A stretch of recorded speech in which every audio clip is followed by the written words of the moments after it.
ये बताओ, हम सनातनियों को संगठित रहना चाहिए कि लड़ना चाहिए? क्या रहना चाहिए? तो संगठित रहने के लिए क्या करना पड़ेगा? बिहार में जातवाद है या नहीं? जोर से है।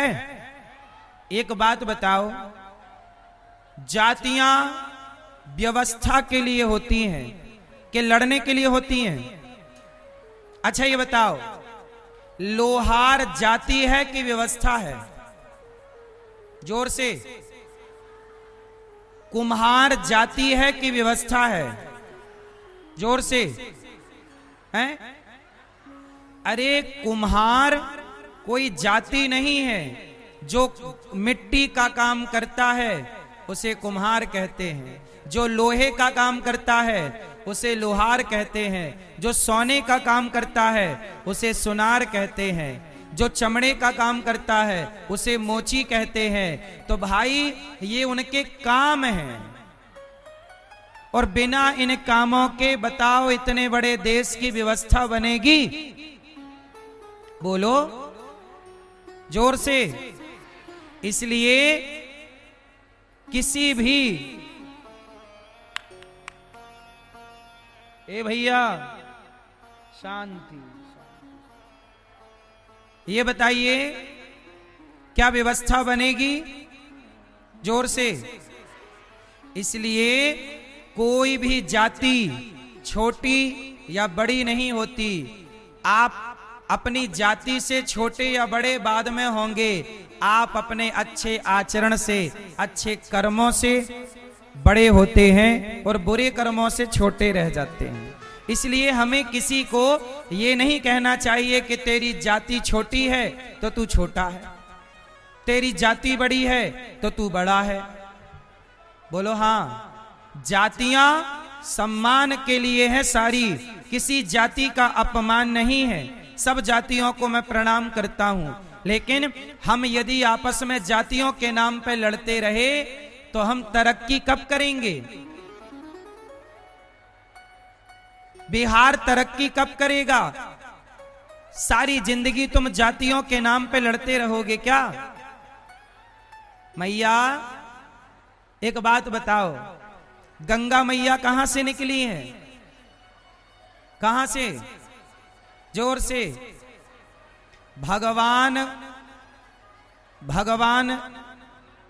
विष्णु ने जब वामन अवतार लिया तो वामन अवतार में जब 3 पग भूमि राजा बलि से मांगी तो पहले पग में पाताल को नापा, दूसरे पग से सत्यलोक को नापा, और जब सत्यलोक को नापा तो भगवान विष्णु जो वामन बन के प्रकट हुए, जब भगवान वामन का चरण सत्यलोक गया तो वामन भगवान के पांव के अंगूठे को ब्रह्मा जी ने धोया और धो के कमंडल में डाला, और वही जल कमंडल में भरा, और वही जल जब भगीरथ ने तपस्या की तो वही जल छोड़ा, वही जल शिवजी ने अपने माथे पे रखा और वही जल की एक धारा नीचे आई, वही गंगा कहलाती है। तो गंगा भगवान के चरणों से निकली है। गंगा कहां से निकली है? जोर से, जोर से। भगवान के चरणों से। अच्छा, भगवान के मुख से कौन प्रकट हुआ? ब्राह्मण कहां से प्रकट हुआ? भगवान के मुख से। क्षत्रिय कहां से प्रकट हुआ? भगवान की भुजा से। वैश्य कहां से प्रकट हुआ? भगवान के जंघा से। और शूद्र कहां से प्रकट हुआ? भगवान के चरण से। अब बताओ, गंगा भी चरण से प्रकट हुई और शूद्र भी भगवान के चरण से प्रकट हुआ। तो जब चरण से निकलने वाली गंगा, बताओ गंगा अपवित्र है कि पवित्र है? जब चरणों से निकली गंगा पवित्र है, तो भगवान के चरणों से निकले शूद्र अपवित्र कैसे हो सकते हैं? अच्छा ये बताओ, ब्राह्मण क्षत्रिय वैश्य शूद्र, तुम चारों के पिता कौन हैं? तुम चारों के बाप का नाम क्या है? बोलो। तुम चारों के पिता का एक ही नाम है, भगवान श्रीमन नारायण। नारायण के ही पुत्र ब्राह्मण हैं, भगवान के ही पुत्र क्षत्रिय हैं, भगवान के ही पुत्र वैश्य हैं। ब्राह्मणों से मुखमासीद बाहु राजन्यः कृतः ऊरु तदस जद वैश्यः पदभ्यांगुं शूद्रो अजायत। ये वेद वचन है। भगवान के 4 बेटे हैं। भगवान के कितने बेटे? एक बेटे का नाम ब्राह्मण है, एक बेटे का नाम क्षत्रिय है, एक बेटे का नाम वैश्य है, एक बेटे का नाम शूद्र है। जब तुम चारों एक बाप की संतान हो, ये हम नहीं कह रहे हैं, ये वेद कह रहा है। जब तुम्हारा बाप एक है तो तुम तो 4 भाई हो गए ना, तो भाई की तरह रहा करो ना, लड़ाई क्यों करते हो? यदि तुम चारों संगठित रहोगे तो तुम्हें कोई धर्मांतरण नहीं कराएगा। अब हमारे कुछ दलित भाइयों का, कुछ कोल भील भाइयों का, बहनों का, कुछ ईसाई लोग, मुसलमान लोग धर्मांतरण करा लेते हैं और हिंदू से वो क्या बन जाते हैं? कुछ मुसलमान बन जाते हैं, कुछ ईसाई बन जाते हैं। तो ये धर्मांतरण होना सही है या गलत है? जोर से। यदि धर्मांतरण को, आप कितने लोग धर्मांतरण को रोकना चाहते हो? यदि धर्मांतरण को रोकना, और ये बात मैं नेपाल के भक्तों को भी कह रहा हूं कि नेपाल में भी धर्मांतरण होता है, नेपाल में भी धर्मांतरण होता है। तो मैं भारत और नेपाल के सभी भक्तों से कहूंगा कि जो आपके दलित भाई हैं, जिन्हें आप शूद्र कहते हो, जब आप उनके साथ उठना बैठना छोड़ दोगे तो कोई ईसाई उन्हें बरगला के और अपने में ले जाएगा। तो जब आप उठना बैठना छोड़ दोगे, आप गीता सुनना सुनाना, राम के बारे में सुनना सुनाना बंद कर दोगे, तो धर्मांतरण तो हो ही जाएगा ना। तो धर्मांतरण को रोकना है तो हम हिंदुओं को एक कसम खानी होगी कि 23 घंटा आप परिवार के लिए काम करो, व्यापार के लिए काम करो, पर 1 घंटा अपने सनातन धर्म के लिए काम करो। 23 घंटा व्यापार बिजनेस करो, परिवार को समय दो, पर 1 घंटा राष्ट्र की सेवा, सनातन की सेवा। जाओ आदिवासियों के पास बैठो, बात करो कि भाई तुम तो हमारे भाई हो, तुम मुसलमान क्यों बन रहे हो, तुम ईसाई क्यों बन रहे हो? जब आप नहीं बैठोगे तो कोई उन्हें बिठा के बरगला के, कैकई को बरगलाया जा सकता है। कैकई को यदि मंथरा ने बरगला दिया, कैकई जैसी माता को, कहते हैं ना, कुसंग पाकर कौन नहीं बिगड़ता, को न कुसंगति पाय न साही। राष्ट्र की सेवा क्या है? सनातन की सेवा क्या है? अरे हमारा हम रहें ना रहें, पर हमारा सनातन रहना चाहिए। उसके लिए हमें 1 घंटा सनातन को देना होगा। यही हमारी भक्ति है। बोलो हाँ। क्यों मैया? एक हिंदू को आपने मुसलमान बनने से रोक लिया, एक हिंदू को आपने ईसाई बनने से रोक लिया। बताओ ये भक्ति है या नहीं? जोर से। ओ गुलाबी मैया, क्या पंचायत चालू कर दी आपने? बताओ ये भक्ति है कि नहीं? इसलिए मेरे सनातनियों, माला जपो, कथाएं सुनो, भगवान का नाम जपो, पर किसी भटके को रास्ता बताओगे और अपनों को गले लगाओगे, इससे बड़ी कोई भक्ति नहीं होती। राह में आए जो दीन दुखी, सबको गले से लगाते चलो। प्रेम की गंगा। ये दास अनिरुद्ध केवल कह नहीं रहा है, गौरी गोपाल आश्रम में हमारे पास 311 माताएं हैं, 311 वृद्ध माएं। वो माएं जिन माओं के बेटों ने निकाला, उन माताओं में कुछ माता ब्राह्मण माता है, कुछ माताएं क्षत्रिय हैं, कुछ माताएं वैश्य माता और कुछ माता शूद्र माँ। कोई मोची की माँ है, कोई कुम्हार की माँ है, कोई लोहार की माँ है, कोई पासवान की माँ है। मैंने आज तक किसी माँ से जाति नहीं पूछी, क्योंकि माँ की कोई जाति नहीं, माँ तो केवल माँ होती है। और मैंने सभी माँ को एक सी व्यवस्था देने का प्रयास किया है, और सभी माँ के मैं खुद पांव दबाता हूँ। किसी माँ से जाति नहीं पूछता। पासवान की माँ हो या मोची की माँ हो या ब्राह्मण की माँ हो, मैं सब माँ के पांव दबाकर सबकी सेवा करता हूँ, क्योंकि हर माता में भगवान का वास है। भगवान ये थोड़ी देखेंगे कि मैं इस माँ में हूं और इस माँ में नहीं हूं। यदि आपको सनातन से प्रेम करना है तो ये भेद मिटाना होगा, हाँ या ना? भेद रख के आप सनातन की सेवा नहीं कर सकते। क्यों मैया? बात सही है कि गलत है? मैंने केवल उपदेश नहीं कर रहा हूं। गौरी गोपाल में अखंड रसोई चलती है। 30,000 लोग पर डे भोजन करते हैं। कोई भी आओ सबको भोजन मिलता है, कोई जात पूछ कर नहीं मिलता। सब आते हैं, सब आते हैं, सबको भोजन मिलता है। वृंदावन में जो साधु संत हैं वो भी भोजन करते हैं, जो यात्री आते हैं वो भी भोजन करते हैं, और वृंदावन में जो मजदूरी का काम करते हैं वो भी रोज भोजन करने गौरी गोपाल आते हैं। सबको एक सी व्यवस्था। हम केवल बातें नहीं कर रहे, ये ऊंच नीच की दीवार को हमने तो गिरा दिया, अब आप गिराइएगा। और प्यार से सनातनियों ये बताओ, सब लोग उंगली ऐसे करो, उंगली अलग अलग करो। तुम्हारी उंगली अलग अलग रहेंगी ना, कोई भी तोड़ देगा। लेकिन ये सारा संगठित करो, जरा मुट्ठी बनाओ। अब ये किसी को एक ठूसा पड़ गया ना मुंह पे, तो दांत टूटेंगे कि नहीं?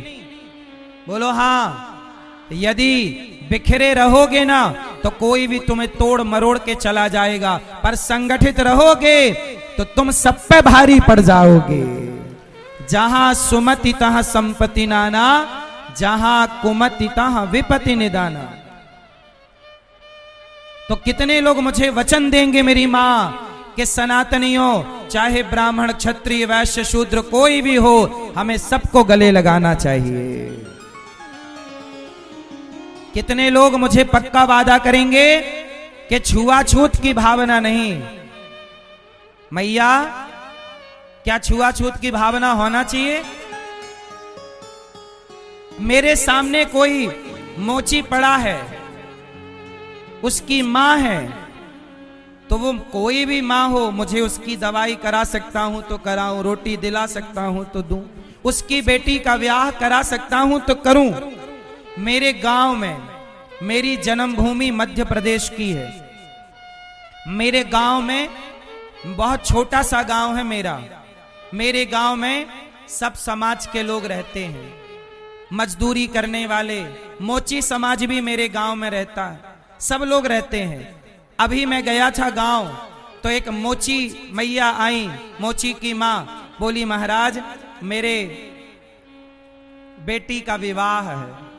मैंने कहा मैया चिंता क्यों करती हो? मैंने कहा चिंता ना करो, मेरे गांव में कोई भी बेटी का विवाह जब होता है, गरीब परिवार की बेटी, हमारे यहाँ बहुत सारी समाज है, गरीब बहुत हैं, मजदूरी करते हैं बेचारे, मैंने सबको कह रखा है कि जब तुम्हारी बेटी का विवाह हो तो बता दिया करो। तुम्हारी बेटी के विवाह में बारातियों को भोजन की और जो दान दक्षिणा हो पड़ेगी बेटी के विवाह में, ये दास अनिरुद्ध करेगा। मैं अपने गांव में कोई भी बेटी का विवाह हो, गरीब, मैं सबकी सेवा करता हूं, जात पूछ के नहीं, किसी भी जात की हो, मैं करने योग्य हूं तो करूं। आप भी किसी की मदद करने योग्य हैं तो जरूर कीजिएगा, क्योंकि वो मदद आप किसी व्यक्ति की नहीं कर रहे हैं, व्यक्ति के रूप में भगवान की सेवा कर रहे हैं। ये भाव पढ़ लिख के आपसे मैं सवाल बार बार करता हूं कि आप लोग पढ़े लिखे हैं, लेकिन आपकी पढ़ाई से केवल आपका पेट भरा, आपके परिवार का पेट भरा, इससे क्या फायदा?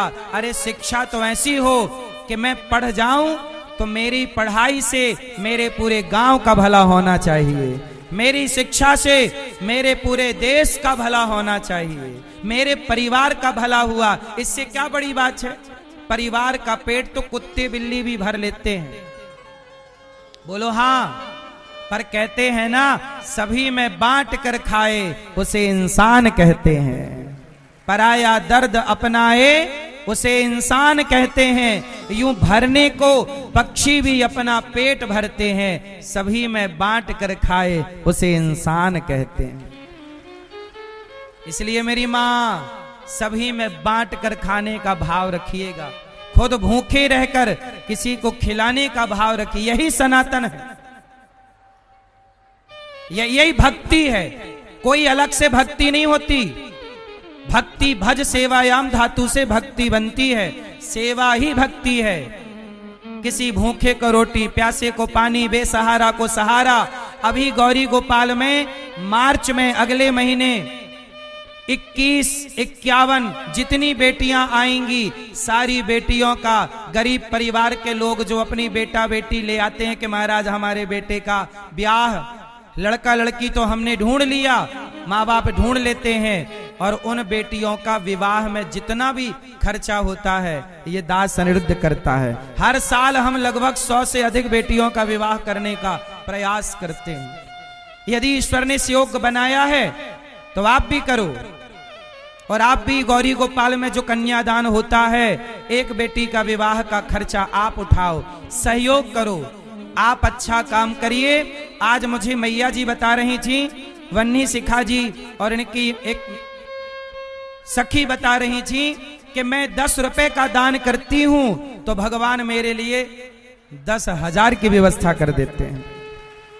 ये बात सही है मेरी माँ, दान करे धन ना घटे, जो सहाय रघुवीर, पंछी के पानी पिए घटे न सरिता नीर। एक बात बताओ, नदियों का पानी पक्षी पशु आप पीते हो तो क्या नदियों का पानी घटता है? पेड़ों से फल आप ले लेते हो तो क्या वृक्ष फल देना बंद कर देते हैं? नहीं मेरी माँ, जितना आप दान करते हैं आपका धन उतना बढ़ता है। यदि धन को बढ़ाना है तो मेरी बात मान लीजिएगा, जो भी कमाया करो थोड़ा सा हिस्सा दान करना शुरू करो। दान करके देखो, धन की वृद्धि ना होए तो कहना, दान करे धन ना घटे, दानम दुर्गति नाशनम। इसलिए कहता हूं, किसी व्यक्ति के बारे में सोचिएगा जरूर। गौरी गोपाल आश्रम में सेवाओं की धारा है। गौरी गोपाल में एक सेवा नहीं है, 2 सेवा नहीं है, 3 नहीं है, ढेर सेवा गौरी गोपाल में। आप मुझे सहयोग यदि करेंगे तो मैंने कहा था कि यदि जनता जनार्दन ने सहयोग किया तो मैं भारत के कोने कोने में CBSE बोर्ड का स्कूल निःशुल्क बनाकर दे सकता हूं। और केवल शिक्षा नहीं, शिक्षा तो उच्च क्वालिटी की, संस्कार भी साथ में मैं दे सकता हूं। आप साथ दें तो सब संभव है। आज शिक्षा बहुत महंगी है, मैं चाहता हूं शिक्षा सस्ती हो। बहुत कुछ काम करना बाकी है मेरी माँ, पर काम अकेले नहीं होगा जब तक आपका सहयोग नहीं होगा। इसलिए अपने लिए सब कमाते हैं, थोड़ा किसी और के लिए कमाना स्टार्ट कीजिए।